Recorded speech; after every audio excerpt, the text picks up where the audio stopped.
ಈ ವಿಡಿಯೋದಲ್ಲಿ ನಾವು ಥ್ರಸ್ಟ್ ಮತ್ತು ಪ್ರೆಷರ್ ಬಗ್ಗೆ ತಿಳ್ಕೊತಾ ಇದ್ದೀವಿ. As a definition, thrust is nothing but force acting on an object perpendicular to the surface is called as a thrust. ಇಲ್ಲೊಂದು ಎರಡು ವಿಷಯ ನಾವು ಅನಲೈಸ್ ಮಾಡ್ಕೊಬೇಕು.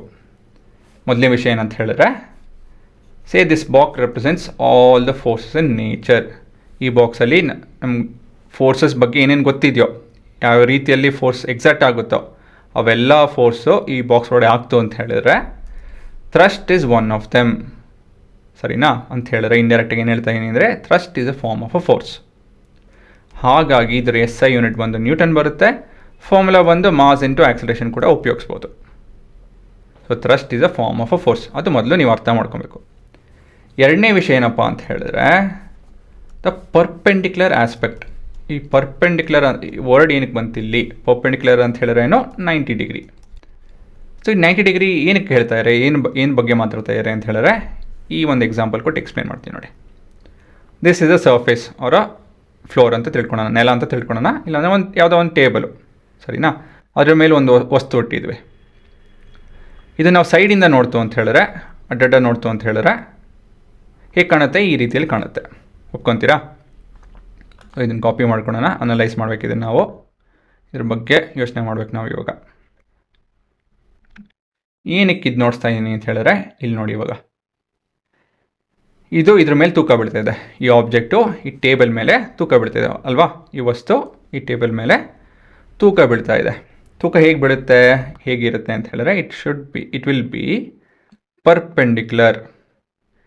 ಈ ಸರ್ಫೇಸ್ ಮತ್ತು ಇದು they will be making an angle of 90 degree. ಹೌದಾ ಅಲ್ವಾ? This weight will be perpendicular to the table. ಸರಿ ತಾನೆ? ಹಾಗಾಗಿ this weight is a form of a thrust. ಸರಿನಾ? ಇದೊಂದು table, it is parallel to the surface. Table generally ಯಾವತ್ತಿದ್ರು it will be parallel to the surface. ಒಪ್ಕೊತೀರಾ? ಈ table ಮೇಲೆ ಏನೇನು ವಸ್ತು ಇಟ್ಟರೆ ಏನಾಗುತ್ತೆ? It will exert thrust. ಇವಾಗ ನೀವು ಕೂತಿದ್ದೀರ, ನೀವು ನಿಲ್ತಿರಲ್ಲ, ಯು ಆಲ್ಸೋ ಎಕ್ಸರ್ಟ್ ಥ್ರಸ್ಟ್. ಇವಾಗ ನೀವು ನಿಮ್ಮ ಎದುರುಗಡೆ ಒಂದು ಲ್ಯಾಪ್ಟಾಪ್ ಇತ್ತೋ, ಇಲ್ಲಾಂದ್ರೆ ಏನೋ ಒಂದು ಎದುರುಗಡೆ ಇರೋವಂಥ ವಸ್ತು, it will be exerting thrust. It's a form of a force. ಏನಂತ ಕಂಡೀಷನ್ ಅಂತ ಹೇಳಿದ್ರೆ, it has to be perpendicular. ಬರೀ ಈ ಟೇಬಲ್ ಮೇಲೆ ಎಕ್ಸಾಕ್ಟ್ ಆಗುತ್ತಾ? ಇಲ್ಲ. You can exert thrust in many ways. ಮತ್ತೊಂದು ಎಕ್ಸಾಂಪಲ್ ಅಂತ ಹೇಳಿದ್ರೆ, ಒಂದು ಗ್ರೀನ್ ಬೋರ್ಡ್ ತೊಗೊಳ್ಳಿ, ಅದ್ರ ಮೇಲೆ ಒಂದು ಚಾಕ್ ಇಡಿ. ಚಾಕ್ನ ಜೋರಿಗೆ ಒತ್ತಿದಾಗ ಏನಾಗುತ್ತೆ? There is a force it is exerting perpendicular to surface ಅಲ್ವಾ? ಫೋರ್ಸ್ ಒತ್ತದು ಅಂತ ಹೇಳಿದ್ರೆ ಫೋರ್ಸ್ ಅಲ್ವಾ? This force is also thrust ಅಷ್ಟೇ. So thrust can be in many ways. ಗೊತ್ತಾಯ್ತಾ? Thrust can be exerted on any object by applying a force perpendicular to it. ಅಷ್ಟೇ. ಈ ಒತ್ತೋದು ಚುಚ್ಚೋದು perpendicular ಇತ್ತು ಅಂತ ಹೇಳಿದ್ರೆ, ಇವಾಗ ನೀವು ಇಂಜೆಕ್ಷನ್ ತೊಗೊತೀರಾ ನೋಡಿ, that is also a form of a thrust. ಹೆಂಗೆ ಚುಚ್ತಾರೆ ಅಂತ ಹೇಳಿದ್ರೆ, ಇದು ನಮ್ಮ ಕೈ ಅಂತ ಹೇಳಿದ್ರೆ ಹೆಂಗೆ ಚುಚ್ತಾರೆ? ಈ ರೀತಿಯಲ್ಲಿ ಚುಚ್ತಾರೆ. ಹೌದಾ ಅಲ್ವಾ?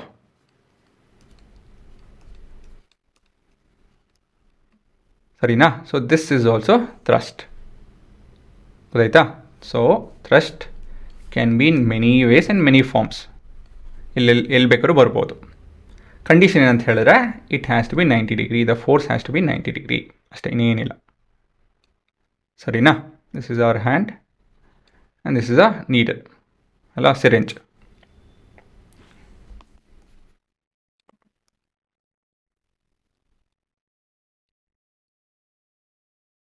ಒಪ್ಕೊತೀರಾ? This is a chalk and this is a board. ಹಾಂ, ಮತ್ತು ಮುಂದೆ ಪ್ರೆಷರ್ ಅಂತ ಹೇಳಿದ್ರೆ ಏನು? Pressure is a thrust on unit area. Formula ಹೇಳ್ತೀನಿ ನೋಡಿ, ಚೆನ್ನಾಗಿ ಅರ್ಥ ಆಗುತ್ತೆ. ನೀವು ಫಾರ್ಮುಲಾ ನೋಡಿದಾಗ ಇದೇನು ಅಂತ ಹೇಳಿ ಅರ್ಥ ಆಗುತ್ತೆ. ಪ್ರೆಷರ್ ಅಂತ ಹೇಳಿದ್ರೆ ಫೋರ್ಸ್ ಡಿವೈಡ್ ಬೈ ಏರಿಯಾ. ಕರೆಕ್ಟಾಗಿ ಹೇಳಬೇಕು ಅಂತ ಹೇಳಿ ಥ್ರಸ್ಟ್ ಬೈ ಏರಿಯಾ, ಬಟ್ ಇದನ್ನು ಯಾರೂ ಬರೆಯೋಲ್ಲ. ಜನರಲಿ ರೈಟ್ ದಿಸ್ ಫಾರ್ಮುಲಾ ಈ ಥರ ಬರೀತಾರೆ. ಇಲ್ಲಿ ನೀವೊಂದು ಪದ ಅರ್ಥ ಮಾಡ್ಕೊಬೇಕು, ಯೂನಿಟ್ ಏರಿಯಾ ಅಂತ ಹೇಳಿ. ಈ ಯೂನಿಟ್ ಏರಿಯಾ ಅಂತ ಹೇಳಿದ್ರೆ ಏನೋ, unit area is nothing but a area which is equal to 1 metre square of any shape. ಯಾವ ರೀತಿಯಲ್ಲಿ ಬೇಕಾದ್ರೂ ಇರ್ಬೋದು ಆ ಶೇಪು. ನೀವು ಬರೀ ಸರ್ಕಲ್ಲು ಸ್ಕ್ವೇರು ಅಂತ ಯೋಚನೆ ಮಾಡೋಂಗಿಲ್ಲ. ವಿಚಿತ್ರವಾಗಿರ್ಬೋದು, ಟ್ರಯಾಂಗಲ್ ಶೇಪ್ ಬೇಕಾದ್ರೆ ಇರ್ಬೋದು, ಏನು ಬೇಕಾದ್ರೆ ಇರ್ಬೋದು, ಆಯಿತಾ. Infinite possibilities are there. But ಏನಂತ ಹೇಳಿದ್ರೆ it has to be 1 meter square. Any thrust exerted on a meter square area will give us the pressure. Formula ಹೇಳಬೇಕು ಅಂತ ಹೇಳಿದ್ರೆ ಫೋರ್ಸ್ ಬೈ ಏರಿಯಾ, ಆಯಿತಾ.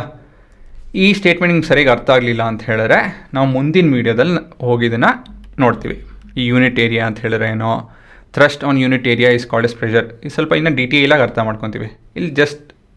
ಇಲ್ಲಿ ನಾವು ಬರೀ ಡೆಫಿನೇಷನ್ ನೋಡ್ತಾ ಇದ್ದೀವಿ, ಫಾರ್ಮುಲಾ ನೋಡ್ತಾ ಇದ್ದೀವಿ, SI ಯೂನಿಟ್ ಕೂಡ ನೋಡ್ತೀವಿ. Pressure is force by area ಅಲ್ವಾ. What is the unit of force? Newton. What is the SI unit of area? Metre square. ಹಾಗಾಗಿ ನಿಮ್ಮ SI unit of pressure would be newton per metre square. ಇದು special ಹೆಸರು ಇದೆ, ಒಬ್ಬರು scientist ಹೆಸರು ಮೇಲಿಟ್ಟಿದ್ದಾರೆ, Pascal ಅಂತ ಹೇಳಿ, which is also denoted by capital letter P and A. ಸರಿನಾ?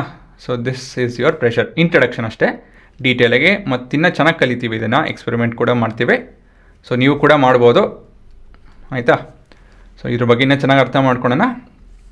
ಸೊ ಇವಾಗ ತಕ್ಷಣಕ್ಕೆ ಪಾಸ್ ಮಾಡ್ಕೊಂಡು ಎಲ್ಲ ಬರ್ಕೊಳ್ಳಿ, ಚಿತ್ರನ ಬರ್ಕೊಳ್ಳಿ, ಎಕ್ಸಾಂಪಲ್ ಬರ್ಕೊಳ್ಳಿ, ಸ್ವಲ್ಪ ಅಚ್ಚುಕಟ್ಟಾಗಿ ಬರ್ಕೊಳ್ಳಿ. ನಂದು ಈ ಕಡೆ ಆ ಕಡೆ ಆಗಿದೆ, ಆಯಿತಾ. ಪಾಸ್ ಮಾಡ್ಕೊಂಡು ಬರ್ಕೊಳ್ರ.